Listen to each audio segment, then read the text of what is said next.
Li Tirkiye bi destpêka meha Hezîranê piştî sizkirina rênemayan di rojên dawîn de zêdebûna heletên vîrusa koronayê di rojeva wî welatî de tê axaftin û nîqaşkirin. Li mezintirîn bajarê wî welatî Stenbolê li gorî amarên Wezareta Tendirustiya Tirkiye beriya mehekê rojane 600 kes tûşî vîrusa koronayê dibûn, lê di rojên dawîn de ji zêdeyî 700 kes rojane tûşî koronayê dibin. Tabii ki kaygımız var.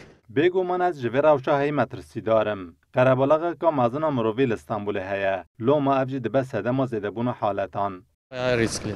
Li ser kolanan piraniya xelkê bi mask digere, lê hindik be jî yên bê mask derketibûn derve jî hene. Vegan minibüse dağıtın tıklım.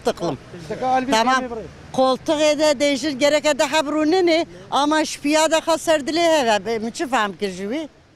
Li nav 39 navçeyên Stenbolê zêdetirîn heletên vîrusa koronayê li navçeyên Bağcılar, Esenyurt, Küçükçekmece û Esenler ku nêzîkî 2 milyon Kurd lê hene, hatine tomarkirin. Ev jî metirsiya li ser xelkê zêdetir dike.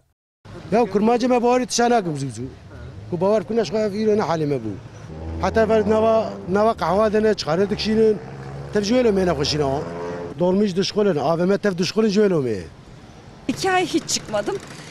Dumeh ez qet derneketim derve. Îro ji ber karekî neçarmam derketim derve. Sistkirina rênemayan ji aliyê xelkê ve wek rîska korona bi dawî bûye tê fêmkirin.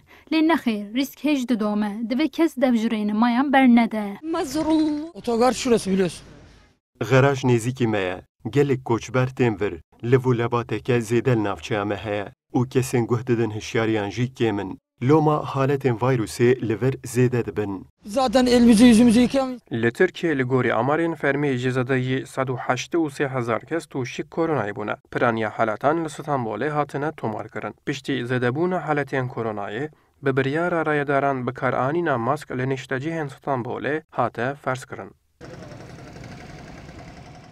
Ercanda, Kurdistan 24, Stenbol.